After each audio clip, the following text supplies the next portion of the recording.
La tarde de hoy, nuestro tercer panel, el deber de la justicia penal frente a graves violaciones, está compuesto por las siguientes personas: el doctor Sergio García Ramírez, el doctor Víctor Abramovich, el doctor Augusto Ibáñez Guzmán, la doctora Vivian Morales, fiscal general de la Nación, y el doctor Enrique Gil Botero, y hará la moderación el doctor Luis Andrés Fajardo Arturo de la Universidad Sergio Arboleda.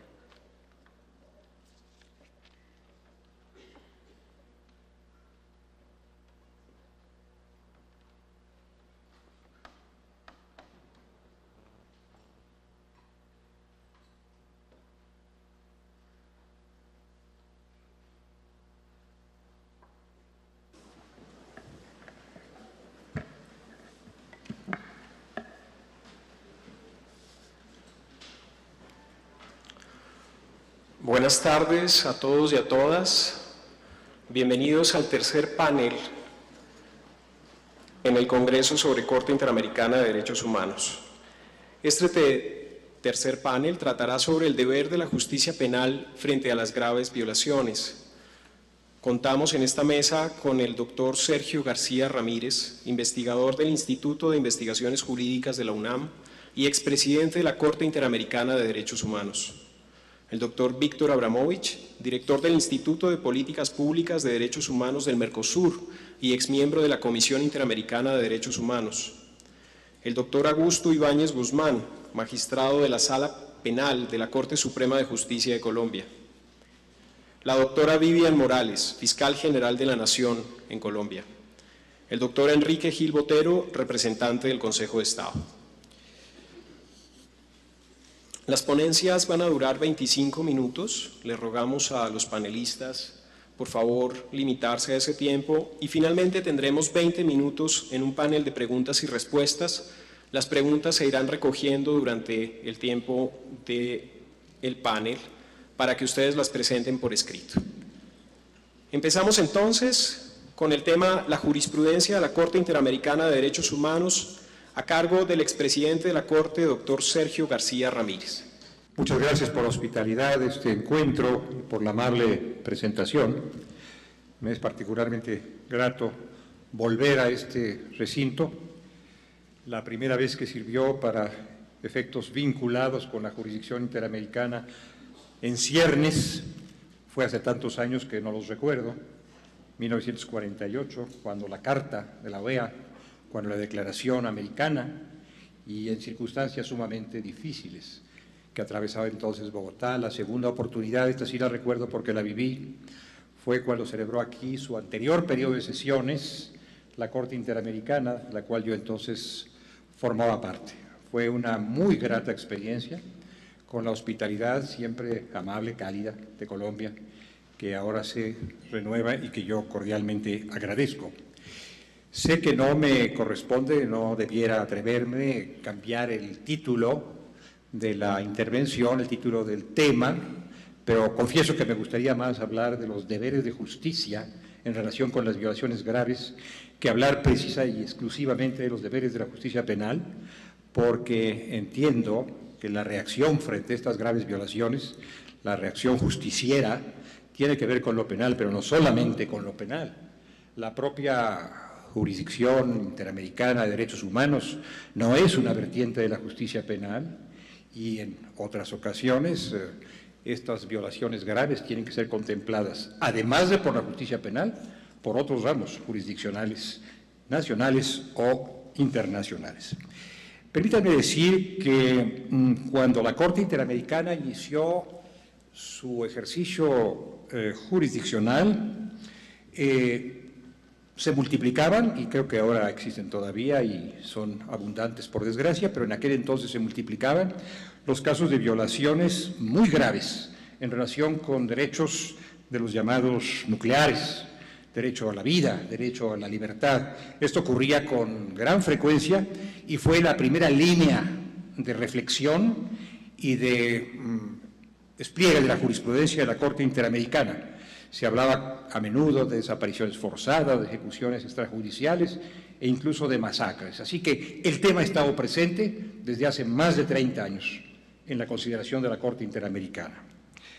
En segundo término, vale la pena decir que estando ese tema presente, lo ha estado también en el contexto de violencias generalizadas y sistemáticas contra los derechos humanos, que es otro componente importante.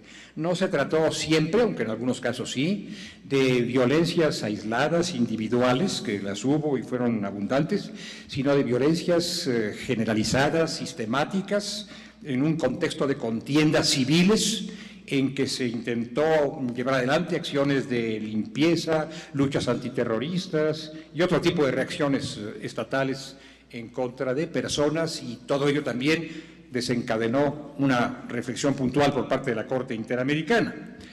Agregaré a esto, todavía en la misma línea de tradición jurisdiccional, de tradición jurisprudencial, que en esos casos actuaron casi siempre y siguen actuando en alguna medida múltiples agentes, desde los agentes formales, dependientes del Estado, empleados, servidores públicos, como se les suele llamar, hasta otros personajes con la indulgencia, la aquiescencia, el beneplácito o el apoyo del Estado. Y finalmente diré que todo esto ha tenido mucho que ver, ha repercutido poderosamente en los procesos seguidos en las jurisdicciones nacionales y en los procesos seguidos ante la jurisdicción supranacional de la Corte Interamericana. Todo eso forma parte, pues, del gran paisaje en el que se ha considerado la materia por la jurisdicción interamericana de los derechos humanos. Las cosas han cambiado en alguna proporción, pero no totalmente.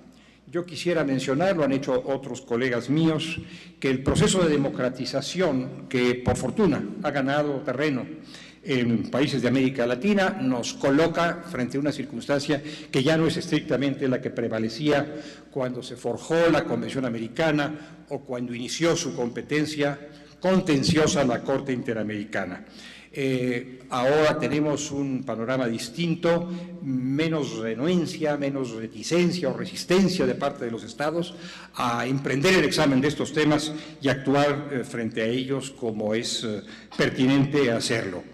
El tema del perdón está un tanto diluido en la jurisdicción interamericana, que ha cargado el acento en otros aspectos de la consideración que surge por estos casos, que no el perdón. Por ejemplo, el reconocimiento, en esto ha sido muy enfático, de la responsabilidad, el desagravio público y el deber de justicia, generalmente penal, pero no exclusivamente penal.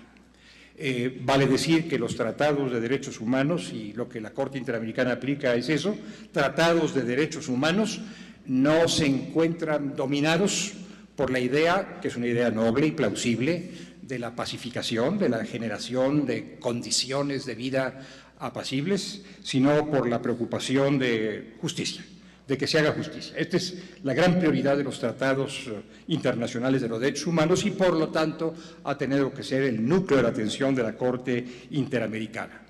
Esta, en todo momento, ha reconocido que los estados tienen la obligación y, desde luego, la potestad de combatir el crimen, sobre todo las expresiones más violentas de criminalidad, de preservar la vida y la marcha de las instituciones, pero ha enfatizado constantemente que esta preservación, cuidado del Estado, deber del Estado, poder del Estado, no puede darse, no debe darse en ningún caso a costa de los derechos humanos que prevalecen en todas las circunstancias, y la propia Corte ha recordado a las jurisdicciones nacionales y se ha recordado a sí misma como jurisdicción internacional que los órganos de justicia son precisamente los garantes de la intangibilidad, de la persistencia y de la vigencia final de los derechos humanos.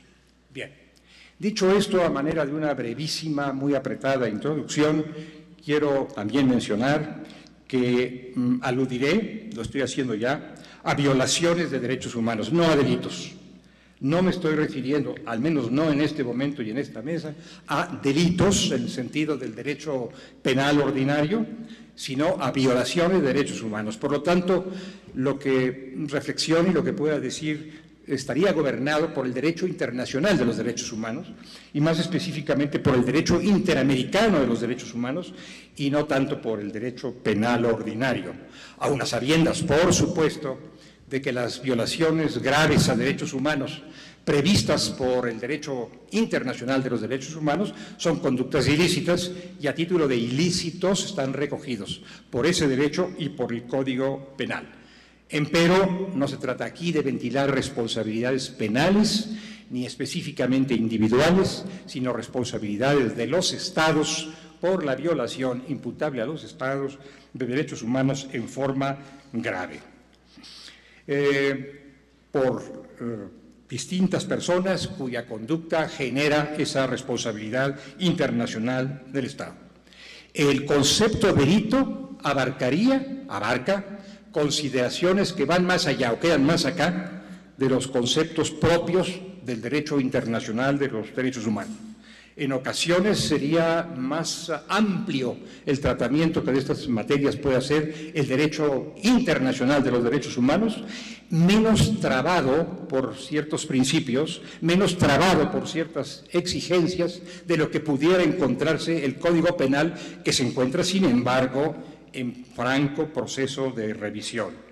Pero en la medida en que, por ejemplo, para el derecho internacional de los derechos humanos no vienen a consideración temas tales como el dolo o la culpa, que sí vienen al caso y poderosamente para el derecho penal, las cuestiones, las cosas se facilitan, si me permiten decirlo así, para el derecho internacional de los derechos humanos.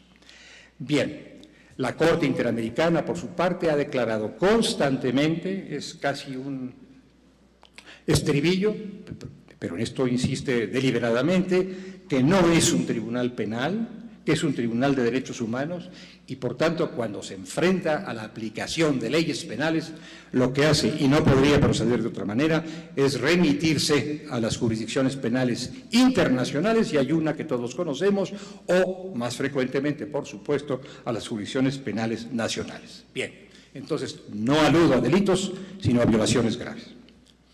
Y puesto que aludo a violaciones graves, vale la pena que nos preguntemos a qué estamos llamando violaciones graves desde la perspectiva que ahora me atañe, que ahora me interesa. Si entendemos que los derechos humanos son los derechos básicos, principales, primordiales, aquellos que se deducen naturalmente del gran principio de la dignidad humana, tendríamos que llegar a la conclusión de que todas las violaciones de derechos humanos revisten per se una enorme gravedad. Todas serían graves. Me resulta difícil y chocante, y a las víctimas les resulta más difícil y chocante, que se aluda a violaciones graves, menos graves, leves y hasta triviales de los derechos humanos. Todas en principio son graves, sin embargo, tampoco quiero extremar las cosas y debo reconocer que existe la posibilidad de emprender un deslinde y que este deslinde tiene sus orígenes, sus motivos y sus consecuencias. Se ha hablado, lo han hecho algunos estudiosos distinguidos de la materia, de delitos flagrantes, tratando de caracterizar a las violaciones graves. No coincido con esa expresión porque lo flagrante es lo manifiesto, lo evidente, lo obvio, lo que flagra, lo que está llameante, y no siempre, aunque con frecuencia sí, se trata aquí de delitos flagrantes. Más bien me gustaría invocar, como lo ha hecho la Corte Interamericana, otros rasgos para tratar de caracterizar, para tratar de establecer el marco de lo que este Tribunal Supranacional entiende por violaciones graves de los derechos humanos. En primer término, digamos que con gran frecuencia recurre, y es su facultad hacerlo y su obligación también, recurre a la rama del derecho que de manera más constante y más autorizada se ocupa de la materia, que es el derecho internacional penal, cuando habla de la macrocriminalidad. El propio preámbulo del Estatuto de Roma de 1998 se refiere a atrocidades, a graves crímenes y a crímenes más graves de trascendencia para la comunidad internacional o para la humanidad en su conjunto. Aun cuando no hablo de crímenes, recurro a esta fuente para establecer un punto de referencia y tratar de entender a qué podríamos llamar, y solemos llamar en la Corte Interamericana, hablo de ella como en presente todavía, solemos llamar violaciones muy graves de derechos humanos. Bien, esta es una doctrina que se aloja en varias sentencias de la Corte Interamericana. Mencionaré una que es paradigmática, que es la correspondiente al caso Almonacid contra Chile. Bien, esa sería una primera referencia para construir el concepto de violaciones graves de los derechos humanos. Segundo, los hechos que vulneran obligaciones de jus cogens, derecho imperativo, derecho inexcusable, el derecho del que no podemos prescindir. Y en este sentido estaríamos hablando, y se habla por algunas sentencias de la Corte, por ejemplo, la muy famosa de Barrios Altos, de supuestos de tortura, desaparición forzada, que son hipótesis absolutamente inaceptables, a las que se entiende prohibidas por el jus cogens. Bien, ahí tenemos otro punto de referencia que se puede asociar evidentemente al anterior. No son referencias excluyentes, sino copulativas, se pueden manejar conjuntamente. En tercer término mencionaría yo hechos para los que son inaplicables las excluyentes de responsabilidad, que a veces se construyen a modo para liberar del acecho de la justicia a los responsables de estas graves violaciones, o bien hechos con respecto a los cuales se prevé la imprescriptibilidad de la persecución conforme al derecho interno o conforme el derecho internacional, o bien hechos con respecto a los cuales se ha excluido la posibilidad de la amnistía o del indulto, es decir, no hay olvido y no hay perdón. A estos hechos se les caracteriza también como los crímenes, como los casos de violación, como los supuestos de violación muy grave de los derechos humanos.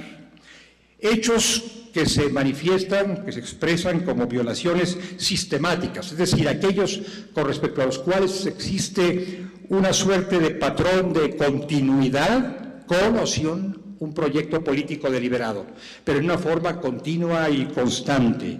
Violaciones sistemáticas, muy frecuentes, muy constantes, cotidianas de los derechos fundamentales.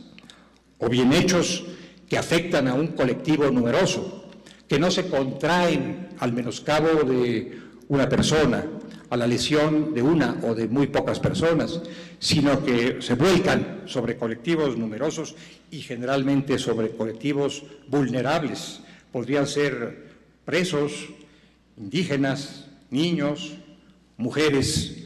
Cuando esto ocurre, suele plantearse en la escena la calificación de violaciones graves de los derechos humanos y también, y por último, seguramente en un esfuerzo mayor de reflexión y de imaginación pueden agregarse otras referencias, pero por último, para mis efectos, hechos que implican una crueldad extraordinaria e imponen a la víctima muy severos sufrimientos, no tanto cuál es la naturaleza, cuál es el bien jurídico afectado, regularmente es la vida, la integridad o la libertad, sino hechos que, afectando esos bienes mayores, infligen a quien los padece sufrimientos muy intensos o son realizados con una crueldad extraordinaria. Bien, intentado así una especie de deslinde muy borroso todavía de cuáles son estas violaciones graves desde la perspectiva, lo subrayo, de la Corte Interamericana, a partir de la jurisprudencia de la Corte Interamericana, no de mi propia imaginación, sino de lo que ha dicho en distintos casos este tribunal, vale la pena ver cuáles son las implicaciones que esto tiene para la marcha de la propia jurisdicción interamericana. Hay apreciaciones específicas en relación con la presentación de casos. Como sabemos, la Comisión Interamericana de Derechos Humanos, honrosamente representada desde una perspectiva histórica por el doctor Abramovich en esta mesa, tiene que tomar en cuenta, ponderar distintos factores a la hora de resolver sobre la presentación de un caso. No lo hace de una manera ligera o indiscriminada, y entre los factores que ha de considerar para la obtención de justicia en un caso particular figura, dice su reglamento, la naturaleza y gravedad de la violación. Así que es relevante para la Comisión y por lo tanto lo va a ser para la Corte receptora de estas acciones de derecho internacional, que se califique el caso como grave. También es importante, influye la calificación sobre las decisiones que va a adoptar el Tribunal Internacional. No habrá medidas idénticas para todas las violaciones. En el régimen de reparaciones, o sea, de consecuencias jurídicas del hecho ilícito, se reflejará a fondo, de manera fuerte, poderosa, el carácter grave de las violaciones cometidas, que ameritarán reacciones de justicia también severas, que van en la inmensa mayoría o totalidad de los casos mucho más allá de las indemnizaciones y otras medidas tradicionales. También suscita el tema la apreciación de los órganos de la justicia interna.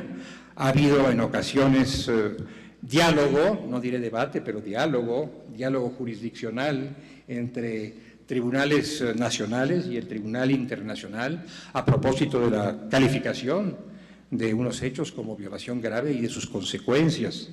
Recuerdo, por ejemplo, el caso Bulacio, resuelto por la Corte Interamericana, o Expósito, según la denominación en el derecho, en el proceso argentino, que motivó encuentros y desencuentros pulcramente resueltos entre el Tribunal Internacional y el Tribunal Argentino.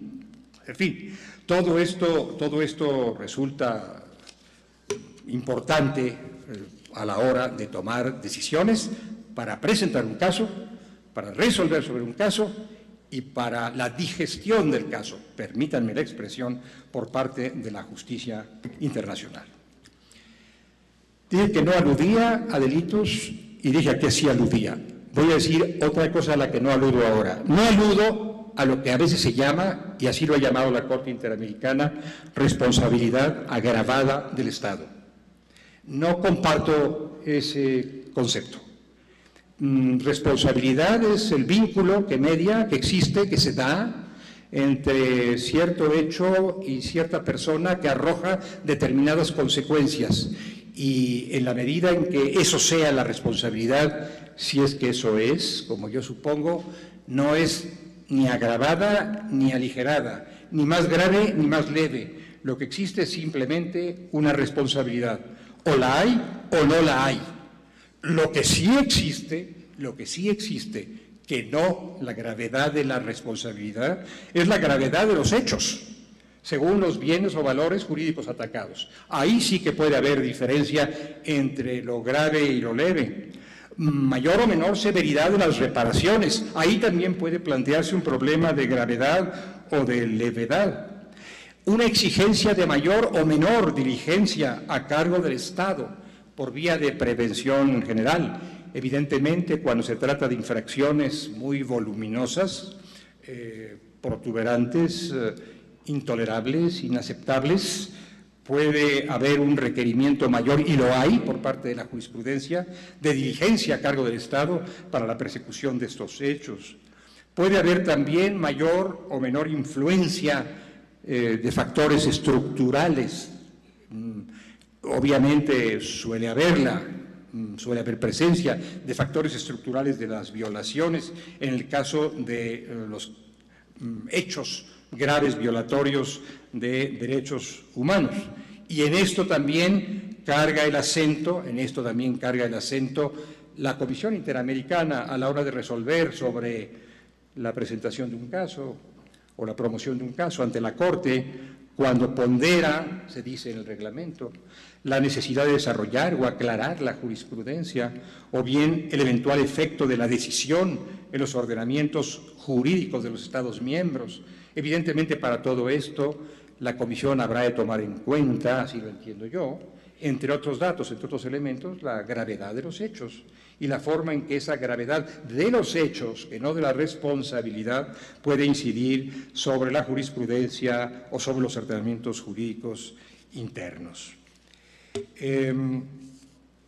Podríamos analizar, pero yo interrogo, bueno, tenemos 2 minutos, debo interrogar más bien al moderador, que puede ser más piadoso que la máquina, pero él a su vez me remite a la máquina. Bueno, analizar todo esto desde la perspectiva de las obligaciones, de la obligación de respeto, de la obligación de garantía, de la obligación de colaboración, porque también la jurisprudencia de la Corte Interamericana se ha ocupado del tema y ha fortalecido, ha reconocido una mayor intensidad en estos deberes de respeto, de garantía, de colaboración entre Estados a través de un régimen de garantía colectiva cuando se trata de violaciones graves. También se ha referido a la Corte in extenso a las características que debe tener la investigación de las violaciones graves para repudiar o para abatir, para combatir el enorme problema de la impunidad, que es un problema devastador. Y aun cuando la Corte Interamericana ha fijado los rasgos de seriedad, inmediatez, diligencia, eficacia de las investigaciones de estas violaciones graves, no ha solido, sino en fechas relativamente recientes, instruir a los Estados, a través del régimen de reparaciones, sobre de qué manera, bajo qué fórmulas, bajo qué patrones hay que investigar sobre todo las violaciones graves. Esto tiene que ver con los procedimientos, protocolos, reglas, convenios, tratados y lineamientos de investigación de crímenes de género, de desaparición forzada, de tortura y otros extremos. No abundo sobre ellos, me ha salvado el reloj, se dice que mi tiempo terminó. Creo que mi tiempo de exposición, no mi tiempo en general, espero yo, sino simplemente mi tiempo de exposición. Muchas gracias.